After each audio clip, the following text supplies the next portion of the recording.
Tonight's a big subject. So, if you don't mind, I'd like to pray before we start.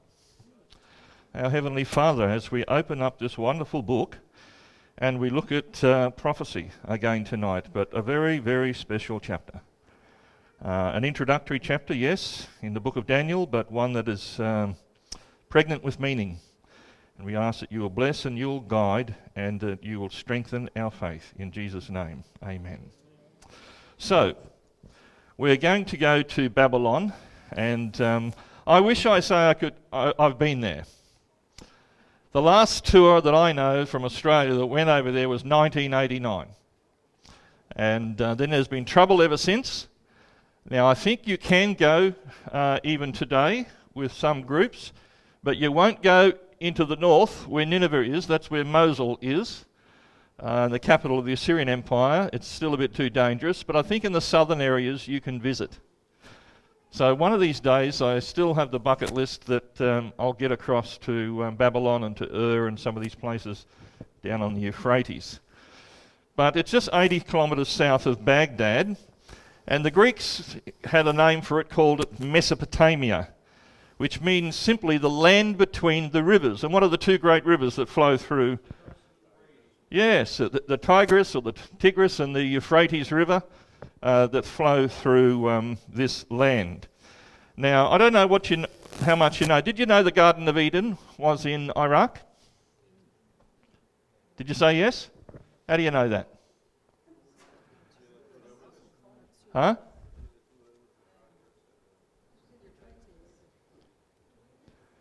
Yes, yeah, but how do you know that the Garden of Eden? I'm talking about Genesis 1 and 2. How do you know that was in Iraq?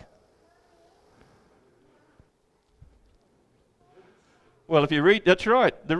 These two rivers flowed out from that area. Did you know that the Tower of Babel was in Iraq? Yes? All right. Abraham's family came from Iraq. Where did he come from? Down on the south here, down at Ur. Jacob's wife Rachel came from Iraq. Jonah preached in Iraq. Where did he preach? Nineveh, up on the Tigris River. Daniel's visions were given to him in Iraq. He was a captive in Babylon. And the wise men from the east, they also came from Iraq. Did you know all that? Aren't you glad you've come tonight? You learned something. There we go. Okay, well, it was Robert Koldewey, the German archaeologist, that excavated in Babylon just prior to World War I, from 1899 to 1917. And there's some old photos. You can see part of the Ishtar Gate coming up out of the desert sands, and see they got these little tracks here. That's to remove the dirt that they're excavating. And look, they probably got to go down about 40 feet yet to get down to, and this is part of the Ishtar Gate in olden times, but it's been excavated right down, and you can see still the ground level was a lot higher. A lot of sand has come in over the years. But certainly the capital in Nebuchadnezzar's day in the 6th century BC, Babylon, was a magnificent city. Very large, 16 kilometres of massive double walls surrounded 2,500 acres. They constructed it with mud brick and bitumen. And you can see the bitumen between the mud bricks. Now, the outer city walls were 16. The inner city around the palace complex and all that still was very large. It was 8 kilometres of double walls. Towers every 18 metres. I mean, this was considered as an impregnable fortress.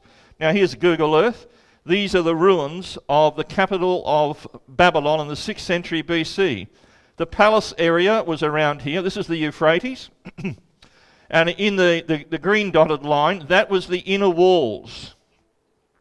And the outer walls stretched way up here, 2,500 acres inside.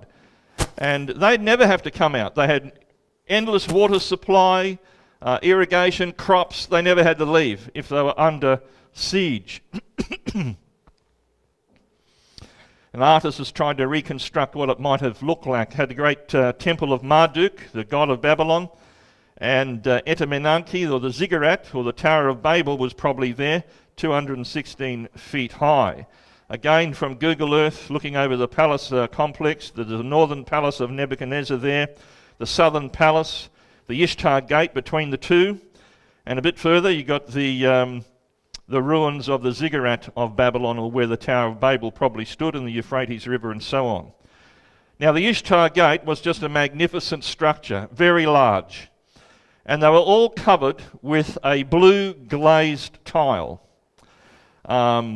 And so what you see today in the excavations doesn't look too pretty, but when you consider it was all with this beautiful blue glazed tile, and either side of the processional way that the Ishtar Gate entered onto, it will look very beautiful in its original setting.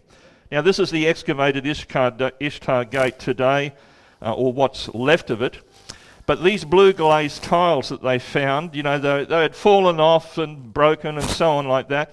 Well, the Germans who excavated, they took every one of them, catalogued them, where they found them and everything else, took them over to the Pergamum Museum, and in a massive jigsaw puzzle, they put them back together. And you can see some of these blue glazed tiles with various colours. They even found a tablet in cuneiform, and when they interpreted that, it was a recipe of how to make these blue glazed tiles. So using a 2,600-year-old tablet with this recipe, they remade these tiles. So when you go to inside the Pergamum Museum, one of the great things you see in there is a portion of the reconstructed Ishtar Gate inside. Now that's 14 metres high. The original was over 23 metres high, but you know, they had to fit a certain amount under the roof, and that's what's there. And it's quite impressive, and you can see some of the original tiles on it, and then the reconstructed ones that they made as well. Now this is a bit of a model of what the Ishtar Gate looked like. So what's in the museum is just part of the opening thing here, but then it went back and up again. It was a large, very large main entrance gate. Yes, very impressive. And you can see these mythological beasts that adorned the walls. This was called a sarush. It had the head of a snake and feet of an eagle and so forth. There was this sacred bull as well. You can see the Babylonian archers and their spears and so on. And when you think about this gate, some very famous people passed in and out of this gate. You know, Daniel the prophet came in here, along with all the captive Jews that were taken captive to Babylon. They would have been marched here along the main street, the processional way, as trophies of war. Cyrus the Great, the Persian, when he conquered Babylon, he would have come in and out of here. Alexander the Great, he was going to make Babylon the capital of his vast Greek empire, and he died here in Babylon. It was a great city.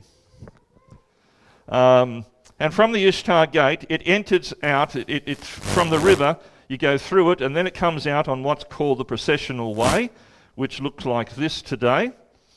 And the processional way, Saddam Hussein, back in his day, he was trying to restore Babylon. He was going to put a monorail and train and make it a tourist mecca and boast about he rebuilt Babylon.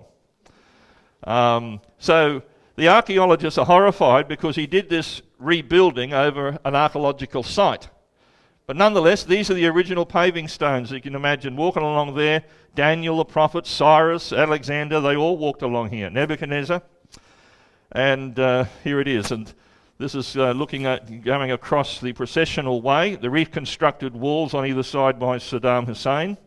And then you come to the Ishtar Gate. Now that would have towered a lot higher than that.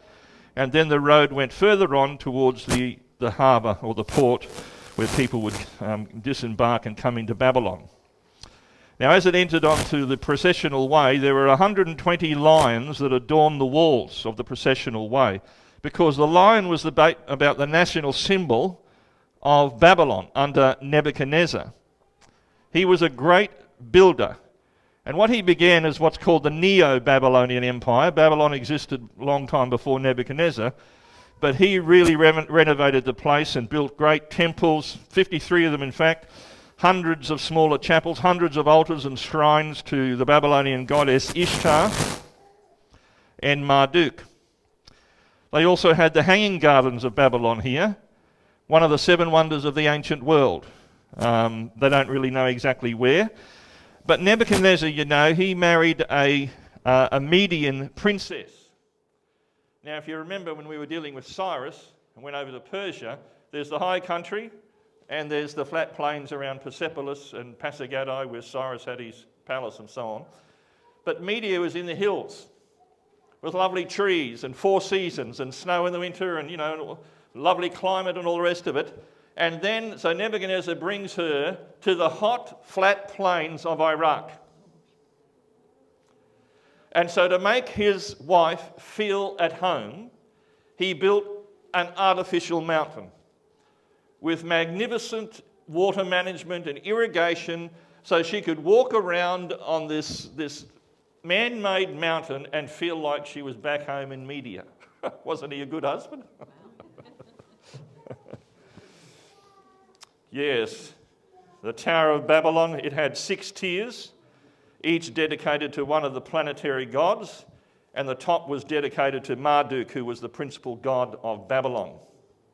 Now, when Alexander came to town in the 4th century BC, this ziggurat was in a terrible state of repair, and so he thought the best option is to clear the site and start again. So he had the site cleared, but then he died. And nothing happened ever since. And what you have is just the remnants of where it once stood. Now, just outside Babylon years ago, at the Saddam Hussein's time, you had this sign. I don't think it's there anymore. But you can see this picture of Saddam, and who's the other face next to him? That's Nebuchadnezzar. Because Saddam worshipped, he idolised this guy, Nebuchadnezzar. Why shouldn't he? Nebuchadnezzar conquered the Jews 3 times, laid siege to Jerusalem and destroyed the temple and so forth. Here's another big signboard. It shows Saddam celebrating the fall of Jerusalem along with Saladin and Nebuchadnezzar there. And here's Saddam. He built one of his many palaces on higher ground than Nebuchadnezzar's palace. He was going to be the new Nebuchadnezzar, in other words, in the Middle East. Inside his palace, he had this mural painting of himself and Nebuchadnezzar, the city of Babylon, and the stele of Hammurabi there as well. He even had a Iraqi National Guard unit, you know, one of his elite troops units. They were called the Nebuchadnezzar unit. And here again, you can see the ruins of Nebuchadnezzar's northern palace that have been excavated. And the southern palace, a bit further there, the Lion of Babylon. That's sort of the entrance, and then you sort of march in, and then you come to the Ishtar Gate and so on. Now, this is the Lion of Babylon. It was a symbol of Babylonians' power for all to see as they came to the city of Babylon. They would pass this. And it shows the lion over a fallen figure of the man. And basically what Nebuchadnezzar was saying to every visitor to Babylon, when you think about the power of the kings of the Middle East, he, Nebuchadnezzar, is the king of the jungle, in other words. You don't mess with him. He's the most powerful. And again, you can see Nebuchadnezzar's ruins of the northern palace there and Saddam's palace. That was made on a man-made hill. He just purposely built that. You know, Saddam hardly spent a night, 2 nights anywhere. Years ago in the 80s, there was a lady coming to the church I was going to, and she was from Iraq with her husband. She got out. And she said one night in Baghdad, they had a knock at their door. And they opened the door, and it was some high-ranking army officials, and said, "Would you like to have a visitor for the night?" Well, you don't say no. And so they marched in, and in behind came Saddam Hussein and stayed a night there. And he felt he was afraid of assassination. And he would go to people that he could trust, and certainly this particular group of Christians he knew of and felt he could trust them. And so he would stay with some of these people. He hardly spent a night in many of his palaces, again, for fear of assassination. Today that's all been looted, his palace there and so on. One of many that he had there. Yeah, so again you can see over the ruins of what's been excavated in Babylon. And there you have the Euphrates in the background and the excavated ruins there of the processional way, the Ishtar Gate, and part of the palaces and so on. Now Saddam, he literally spent zillions, billions or millions, trying to rebuild ancient Babylon. Now wherever you went in the excavated ruins of Babylon, at eye level, Nebuchadnezzar had bricks stamped with a message for everyone to read. I, Nebuchadnezzar, I'm the great king, basically a big boast. Everywhere at eye level. Here's another one, again with Nebuchadnezzar, another great character that archaeology has confirmed from the Bible, from the 6th century BC. And so when Saddam started doing his rebuilding of some of the walls and so on, he had his bricks stamped at eye level. And it says, Saddam Hussein, the protector of Iraq, rebuilt civilization and rebuilt Babylon. Now at the time, not now, but back in 2003, Mohammed Fayed was the palace curator over some of the ruins here in Babylon. And he had this to say back then: Saddam only restored this site to show off and put his name everywhere. It's not going to be easy, but we will destroy his stupid bricks. I mean, they were horrified because he built over an archaeological site, which you don't really want to do. And we all know the end, he was captured, he was tried, and he was sentenced, and he is no more. And Saddam, he could have saved himself and the world a whole lot of trouble if he only took notice of the prophecies of Daniel the prophet written in Babylon in the 6th century BC. Because what Daniel wrote there is truly astounding, to say the least. He wrote an amazing prediction of world history. Now, Daniel is revered by Islam, Judaism, and Christianity, the world's three great monotheistic religions, and they celebrate his tomb there in Susa in Iran, which we took a look at a couple of nights ago. Now, young Daniel, he came to Babylon as a young prisoner of war. He wasn't too old, just a teenager, probably around 18 or 19. He was taken captive. He was of a noble family, part of the elite of Jerusalem. And when kings conquered other places, they would take the young elite out so they couldn't rise up and start a rebellion. And they just leave peasants behind, more or less. And so he was taken prisoner over there to Babylon. Now, young Nebuchadnezzar, with his father, Nabopolassar, they went up and they defeated Nineveh because the Assyrians ruled from the 9th century BC to the 6th century BC. And Babylon, or the city-state of Babylon, was sort of under the authority of the Assyrians. But in the 6th century BC, Nabopolassar, with his young prince Nebuchadnezzar, they rebelled and they went and marched on Nineveh, the capital of Assyria. And they conquered it in 612 BC. So now Babylon ruled the territory of Assyria. Now at this time, that created a bit of a power vacuum, and Egypt was a major power down there in the south. And so the Egyptians marched north, up along the coast, the Mediterranean coast, and they did battle with the Babylonians in a famous battle in 605 BC. And the Egyptians were beaten, and Nebuchadnezzar and the army, they chased the Egyptians all the way back to Egypt. Now, when they come down to Jerusalem, because Jerusalem was in the middle, Palestine is in the middle of three great continents. It was a political football in Old Testament history, and often they would make alliances that the Old Testament God said no. But they did anyway to try to survive, and at this time they had an alliance with Egypt, and so the Babylonians marched on Jerusalem. Nebuchadnezzar marched on Jerusalem, and he took captives.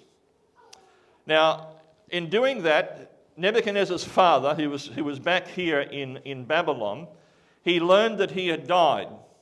And so what Nebuchadnezzar did, he took his troops, some of them, and they went straight across the desert. He wanted to make sure he would seize and be certain about his position on the throne. Meanwhile, the rest of his army, with the prisoners of war and the booty and so forth, went around what they call the Fertile Crescent, and then down along the Euphrates River, finally arriving in Babylon. And this began when the Jews, the captive Jews under Nebuchadnezzar's army arrived in Babylon. It began what the Bible calls the 70-year captivity of the Jews that Jeremiah the prophet had predicted. And that was from 605 to 538 or 537 BC. Now Nebuchadnezzar, he reigned for 43 years, a long time. And in the second year of his reign, he had a strange dream. So let's read it from the book of Daniel. Now in the second year of Nebuchadnezzar's reign, Nebuchadnezzar had dreams, and his spirit was so troubled that his sleep left him. It was a powerful dream, so much so it woke him up. Very impressive dream. Now it's not uncommon for kings to have a dream and for it to mean something, because in Babylon they found amongst all the clay tablets and so forth, tablets that were used by the Babylonian priests to interpret dreams. So this was a common practice. They do it for a fee, of course. And so he had his dream, and trouble was, when he woke up, this dream was unlike anything he ever had before. This dream stood out. And he knew it was impressive, it was something different, but for the life of him, he couldn't remember it. And so then, he says, the king gave command to call the magicians, the astrologers, the sorcerers, the Chaldeans, all the occultists, all the New Age charlatans and so forth, a whole lot of them. He called them all in to tell the king his dreams. But they couldn't tell him his dream. They said, listen, the king, you tell us the dream, we'll give you an interpretation, no problem. But the king thought, hang on a minute, I've paid you fellas a lot of money over the years. If you're in touch with the Babylonian gods, surely our gods can reveal to you what I dreamt, because this was the dream of all dreams and I've forgotten it. So tell me what it was. Not only that, tell me what it means. And then he said, if you don't make known the dream to me and its interpretation, you'll be cut in pieces and your houses shall be made an ash heap. Now I read between the lines sometimes, and I wonder whether he had just got, over the time, fed up with these charlatans, taking a lot of money but not coming up with the goods very much. So he said, now this is an important thing. If there's gods anywhere, these gods have revealed to me a dream and it's important. And you're the God's servants, so tell me what I dreamt, otherwise I'm going to kill you all. Well, they said, there's not a man on earth who can tell the king's matter. Therefore, no king, lord, or ruler has ever asked such things of any magician, astrologer, or Chaldean. What you're asking, king, is beyond possibility. And let me remind you, astrology began in Iraq, in Babylon, and it didn't have the answers in Daniel's day, and it still doesn't have the answers today. And all the other prognostications and things that people go to divine the future, they're as just as useless as these astrologers were in Daniel's day. Because the old book says there's only one person anywhere that can reveal the future with certainty, and that is the God of Israel, the God of the Bible. So he said, kill them all. Now Daniel and his friends, they were taken captive, but they were being groomed to be part of the wise men of Babylon. And so the death decree fell on him and his mates as well. And so Daniel and his friends had quite a good relationship with the captain of the king's guard, Arioch. And he said, listen, why is the king so hasty? Look, we haven't had a chance. We don't know what's going on. Can I have an audience with the king? So Arioch said, fine, I'll arrange it. And so Daniel comes in and he meets the king. And the king says, listen, Daniel, this is the deal. And if you can't, with the other wise men of Babylon, come up with the answer, you're going to die along with the rest of them. And Daniel did what any one of us would have done under the same circumstances. What did he do? There are no atheists in foxholes. Now, he didn't pray because he was afraid, because he wasn't. Daniel was a man of faith. He knew his God, he trusted his God, and he prayed like he normally did. He set the situation out before his Lord. Then he went to bed and he slept like a baby. Now, if I was in that situation, I would not have slept at all. But he did. He presented the matter to his God. He trusted him. He went to sleep. And while he was sleeping, God gave Daniel the same dream that he gave Nebuchadnezzar, but also he gave Daniel the interpretation. What did Daniel do when he woke up in the morning? I tell you what he did. He did the thing he did every day when he woke up in the morning. He got on his knees and he said, I thank you and I praise you, O God of my fathers. You have made known to me what we've asked of you, but you've made known to us the king's demand. Let me tell you, one of the great things this chapter tells me is that there's power in prayer. That God can do things in answer to prayer that otherwise he would not do. And because Daniel prayed, God answered. And so Daniel was brought to Arioch, captain of the king's guard. He said, don't execute all the wise men. They owed their lives to Daniel. Don't execute. Take me to the king. I will interpret his dream for him. So Daniel was brought in before the king, and the king was very interested to know whether Daniel could come up with the goods. So this is what Daniel started off by saying. He said, the secret which the king has demanded, your wise men, king, your astrologers, your magicians, and your soothsayers, none of them can declare this to the king. And they still can't declare anything worthwhile today, even though they make a lot of money today. But, said Daniel, there's a God in heaven who reveals secrets, and he has made known to the king Nebuchadnezzar what will be what? In the latter days. What will come to pass in the future. So another truth perhaps we could take away from tonight is history is not just a random kaleidoscope of events.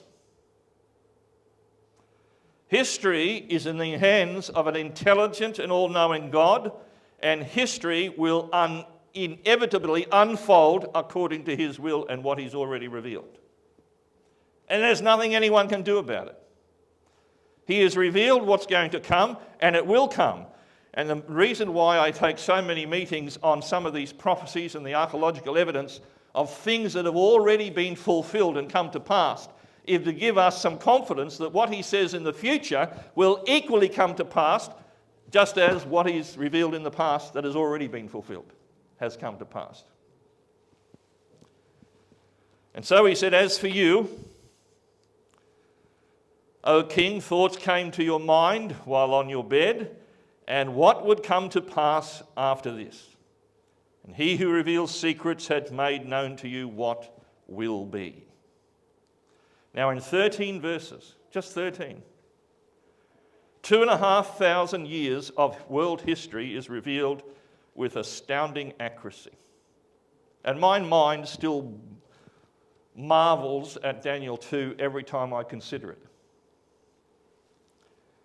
And so he said, you, O king, were watching, and behold a great image. And this great image, whose splendour was excellent, stood before you, and its form was just awesome. The image's head was of fine gold. Its chest and arms were of silver.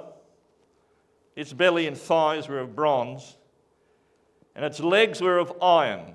And down at its feet, partly iron and partly clay. And then you watched, king, while a stone was cut out without hands, or with not human involvement. A stone was cut out without hands, which struck the image on its feet of iron and clay, and broke them in pieces. And then the iron, the clay, the bronze, the silver, and the gold, they were crushed together and became like the chaff from the summer threshing floors. The wind carried them away, no trace of them was found.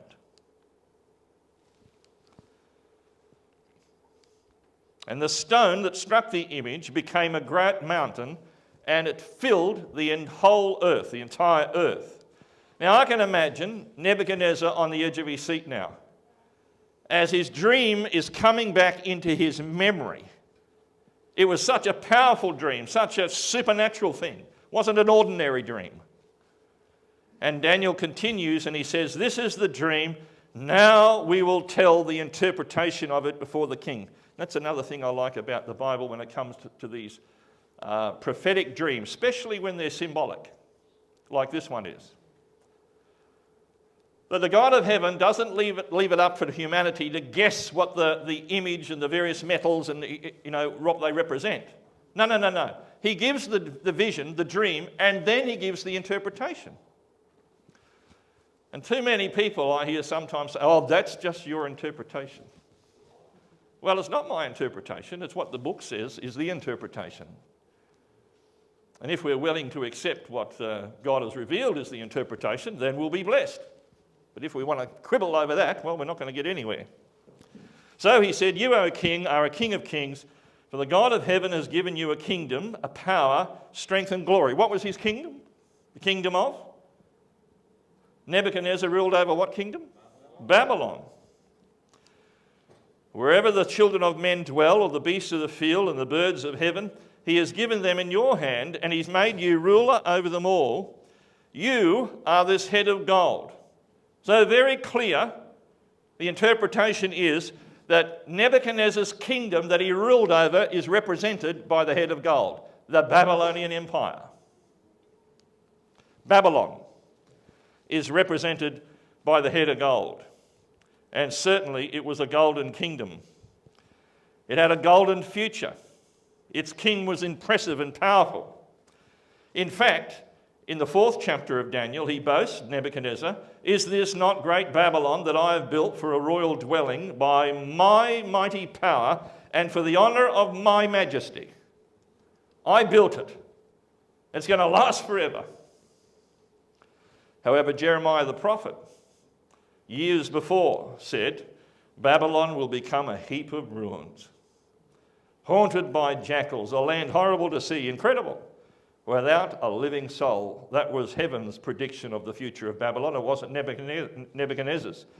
And certainly it is today, exactly as Jeremiah predicted, a heap of ruins. And this you can see in the background, this is some of the ruins of Babylon, but that there is a jackal's den. There are still wild beasts that roam within the walls of Babylon today. Jackals and wild animals and so forth. Isaiah said centuries before, Babylon, the glory of the kingdoms, the beauty of the Chaldeans' pride, will be as when God overthrew Sodom and Gomorrah. It will never be inhabited. That's a big statement to make, isn't it? There's 2,500 acres within the walls of Babylon. It will never be inhabited. Nor will it be settled from generation to generation. Here it is again, Google Earth. You can have a look yourself. Go to Google Earth and go to Babylon in Iraq. And that's within the walls. There's not a dwelling anywhere. It's ruins. Even though there's settlements, farmland around, you can see basically no major towns or villages. But it's on a fertile river, Euphrates, and so on. Jeremiah predicted you'll be desolate forever, and so it is. Exactly as the prophets said it would be. Now Babylon lasted from 605 to 539 BC, just the Neo-Babylonian Empire, 66 years.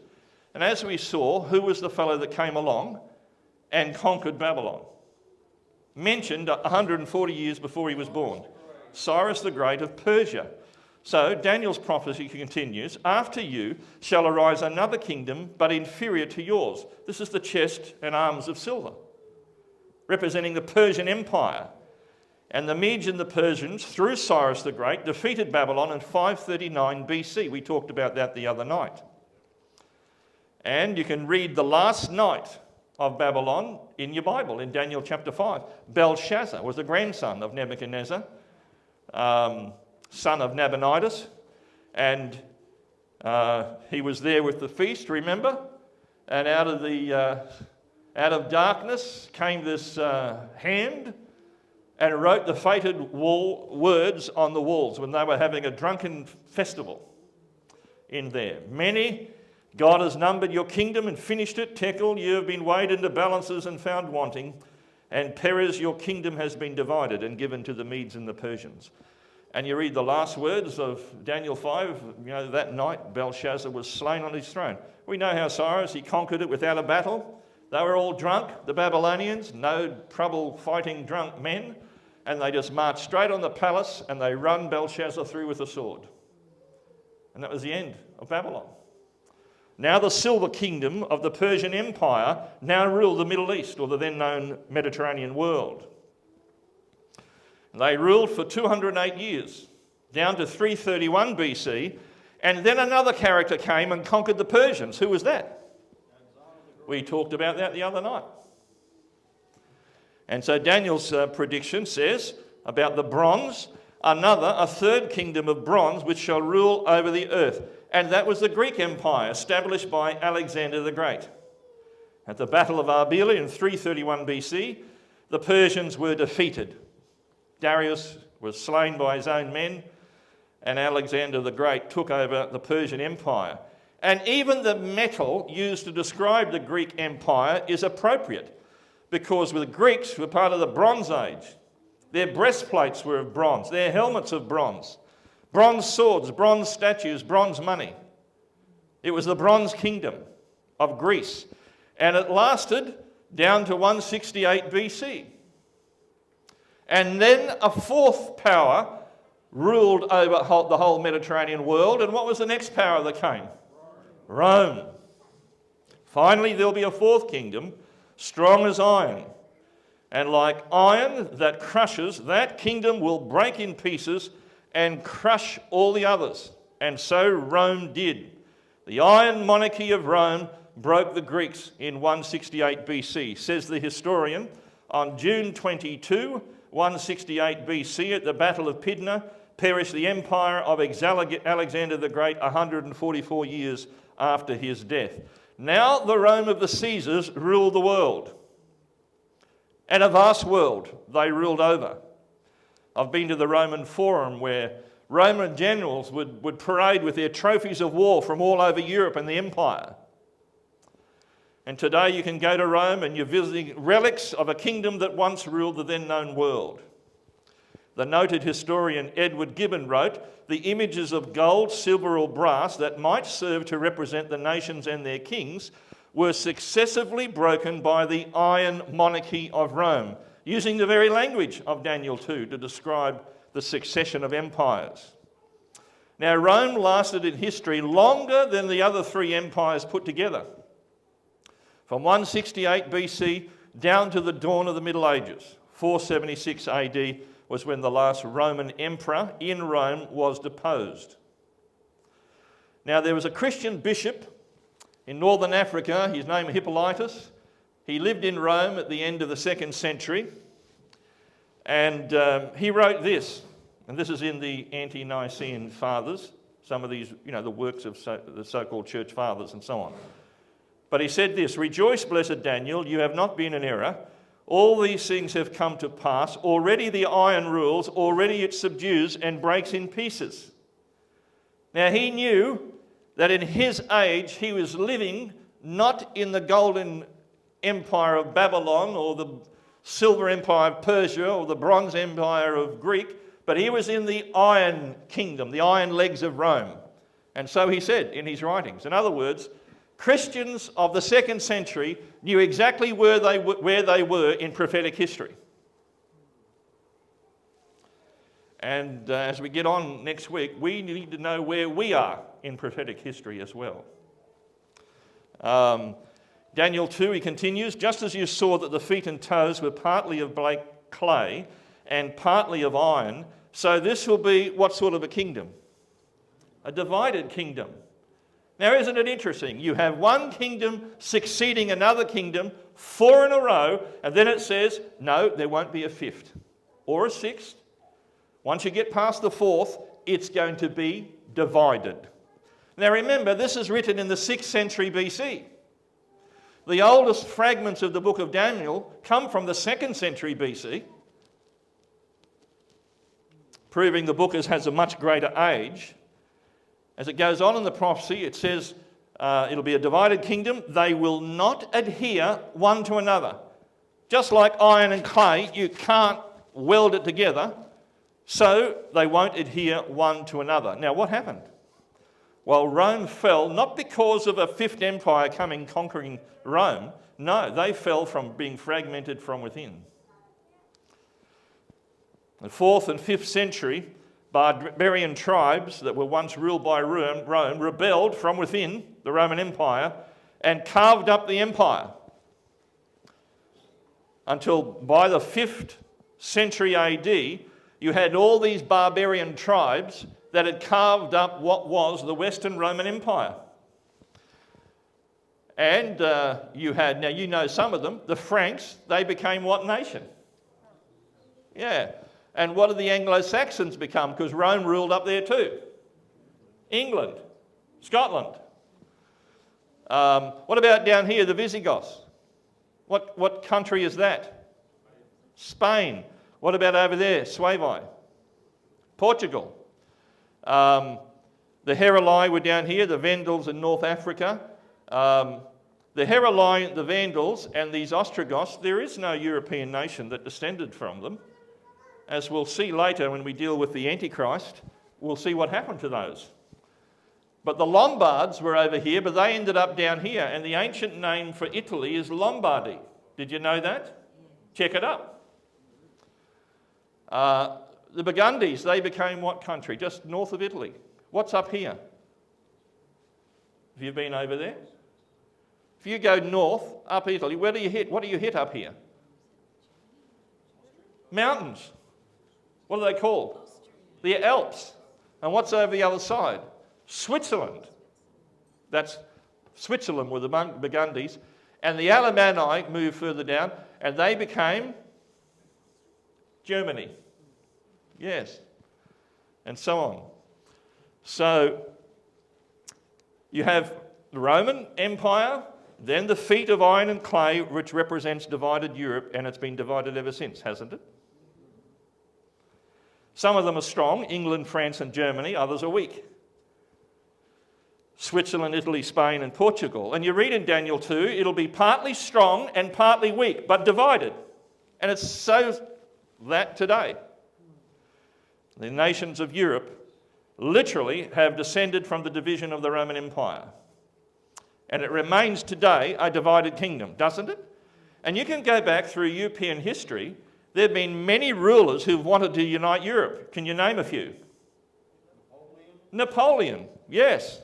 Go back before him. Charles V. We've got a resident historian scholar over here, Nathan. I'm getting good. Yes, well, Charlemagne of the Franks tried to unite Europe under the leadership of the Pope. Charles V, Louis XIV. Napoleon, Kaiser Wilhelm II, didn't he? World War I broke out. And Hitler, he wanted a united Europe under the Nazi flag, didn't he? Yeah.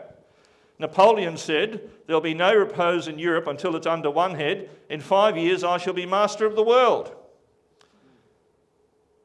And that little big man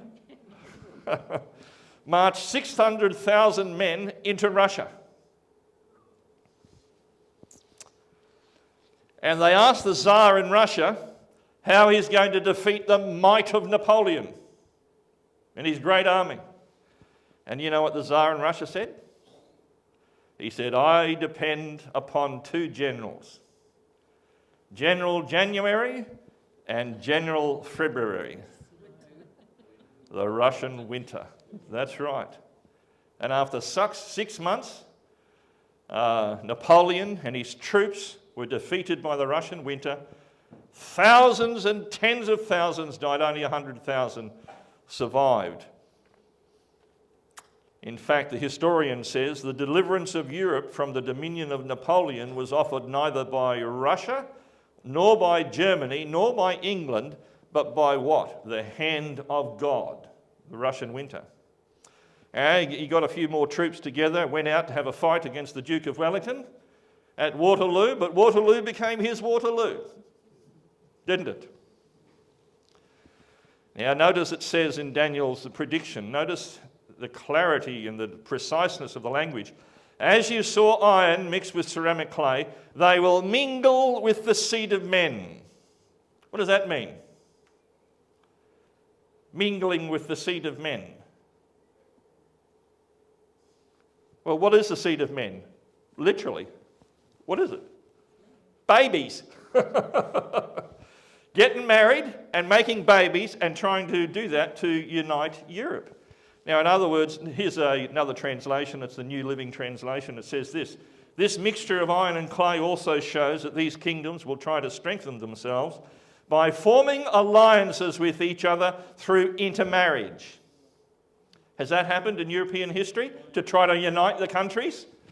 I've got a prince and you've got a princess, let's get together, and we'll unite. Now, years ago, I went over to London to photograph the Queen Victoria Monument. All the people over there, on the other side of the road, they were facing where I was trying to take a picture, but they're all there for the changing of the guard. Well, that was nice to see too, but that's not why I was there. I wanted to get a photo of Queen Victoria's monument here, because did you know that over there in Denmark was King Christian the Ninth, and in London was Queen Victoria, and all the crowned heads of Europe were their grandchildren. Now, they weren't married, Victoria, but their grandchildren were all married, and they formed the crowned heads of Europe. So when World War I started, it was one great big family squabble, literally. The Kaiser said, from childhood I've been under the influence of 5 men: Alexander, Julius Caesar, Theodoric II, Frederick the Great, and Napoleon. Each of these dreamed a dream of world empire. And I'm dreaming a dream of German world empire, and my mailed fist will succeed. And he led Europe again into one of the bloodiest wars, World War I, in order to unite Europe. But he failed. Now, this is the Metz Cathedral in France. In World War I, this was in Germany, but the borders have changed. So the Metz Cathedral was in Germany at the time of World War I.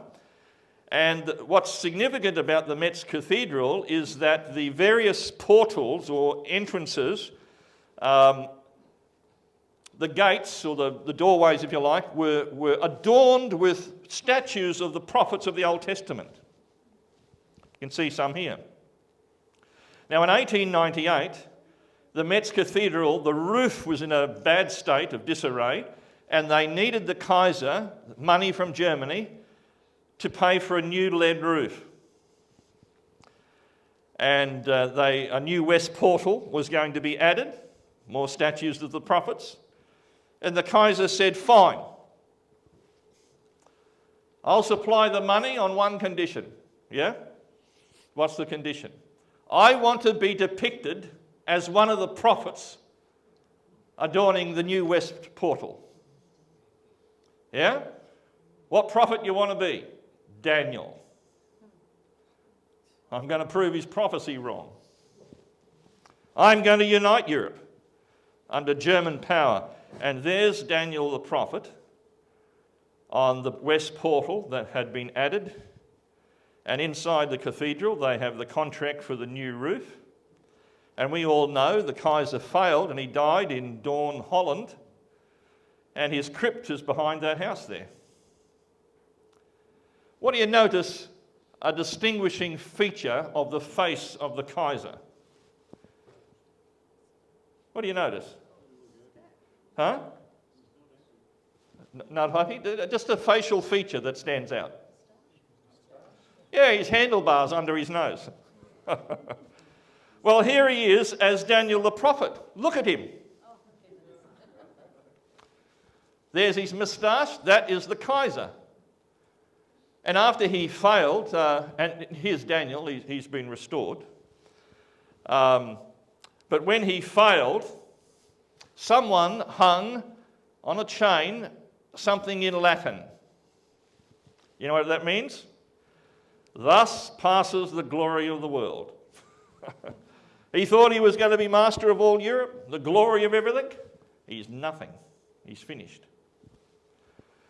And I don't know what they did to get rid of the Kaiser's moustache on Daniel the prophet, but they got rid of it anyway. Here it is in a book. There it is. I got a postcard from Germany showing when the Kaiser was depicted as Daniel the prophet, but the Kaiser failed and Daniel got restored. Maybe they got the file out, I don't know what, but they finished him. He didn't unite Europe. But with an army of 5 million, Hitler promised to do what the Kaiser couldn't. So he marched his Nazi stormtroopers across Europe.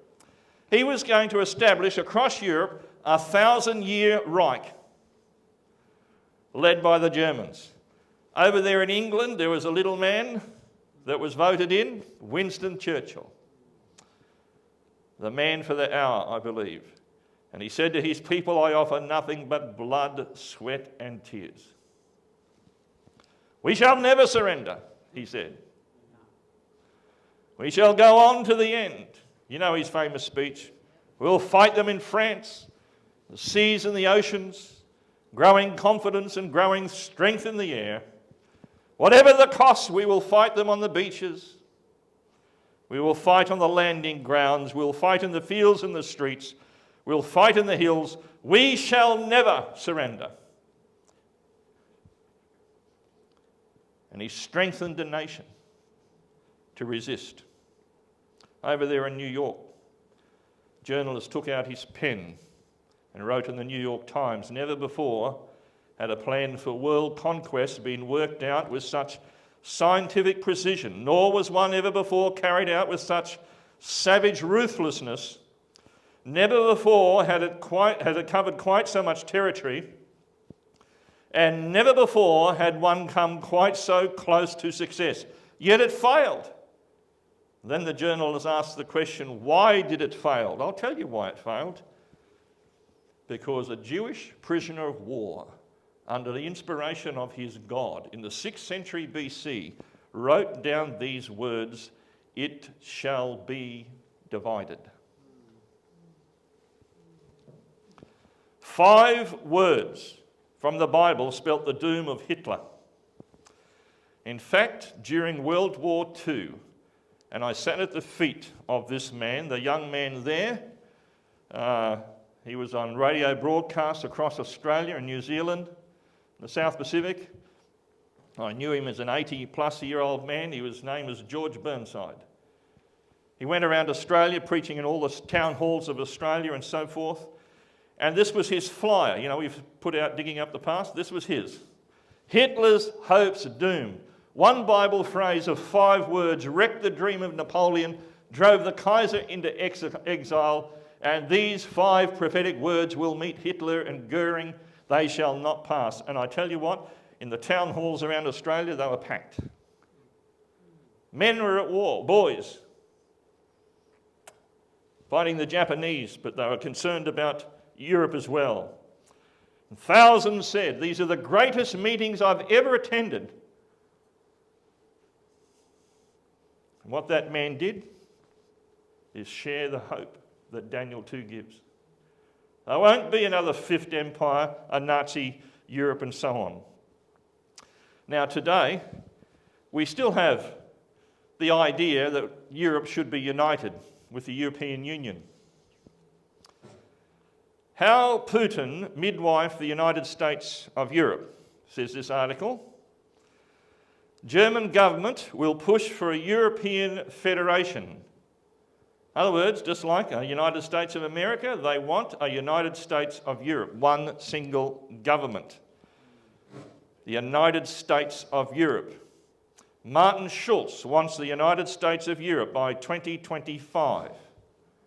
It said in this publication.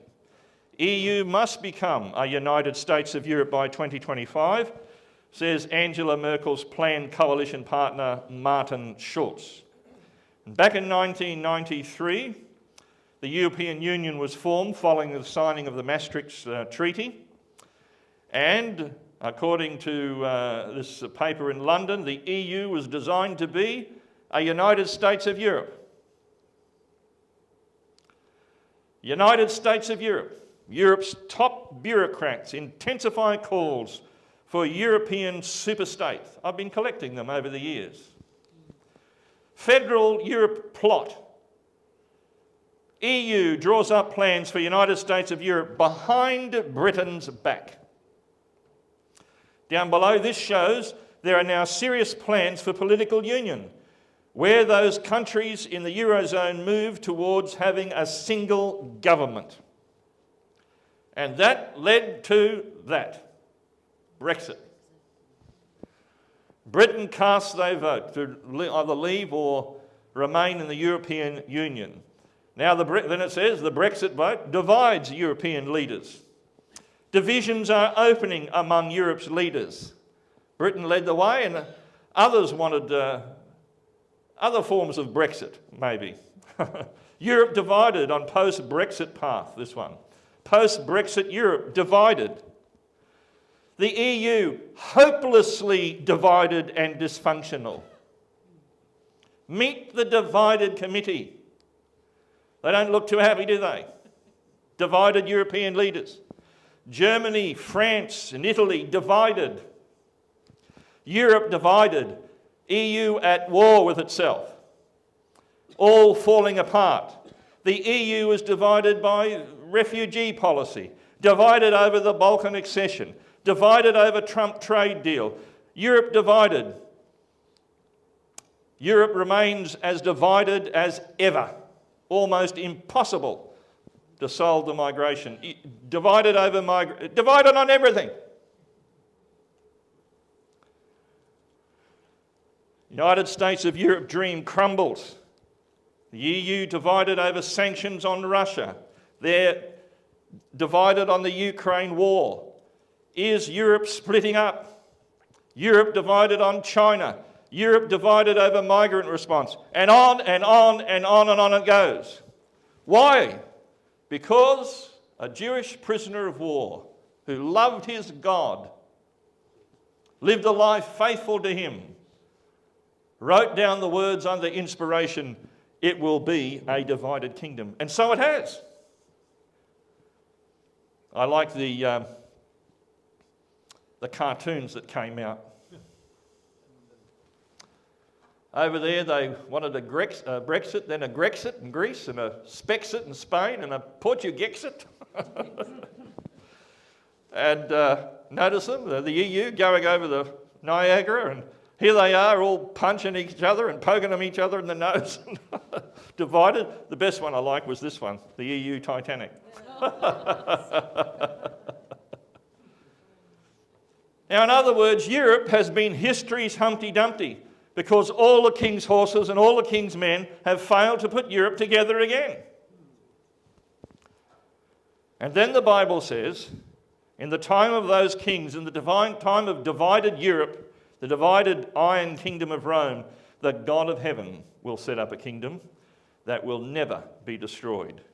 Nor will it be left to other people, and it will crush all those kingdoms and bring them to an end, but it itself will last forever. People are worried today. We can get rid of Biden, now it's Trump.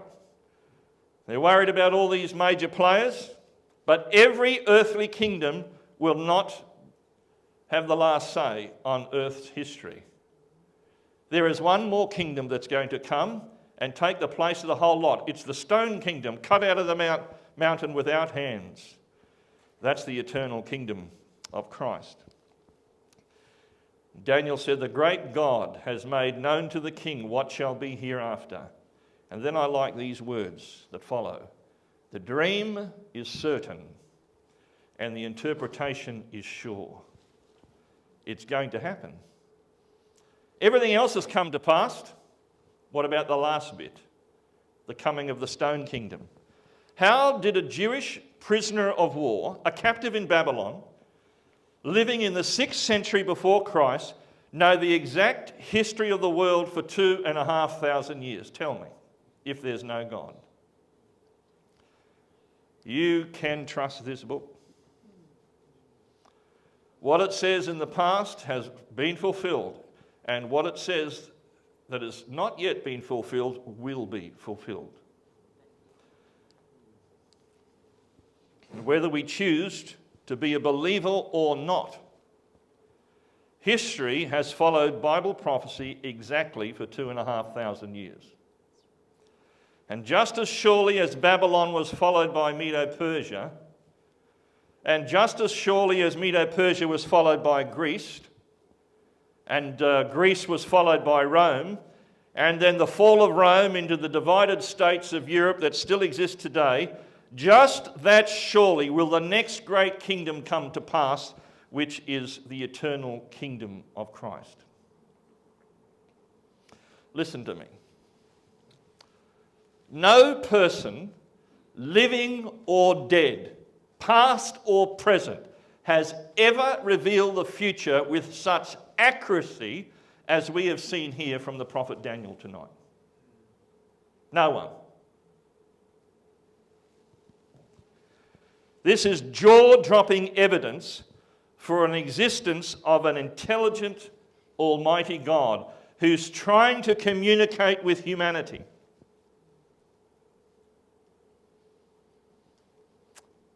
And he's doing it through his inspired word he gives to his prophets. We call that the Bible. Often misunderstood, but divine and powerful nonetheless. Bible prophecy is the evidence that God exists and that his word is 100% trustworthy. And we're at a bit of a transition because as we move on after this weekend, we're moving into unfulfilled prophecy. And we're going to talk a little bit about that next week. Let me just finish with a poem.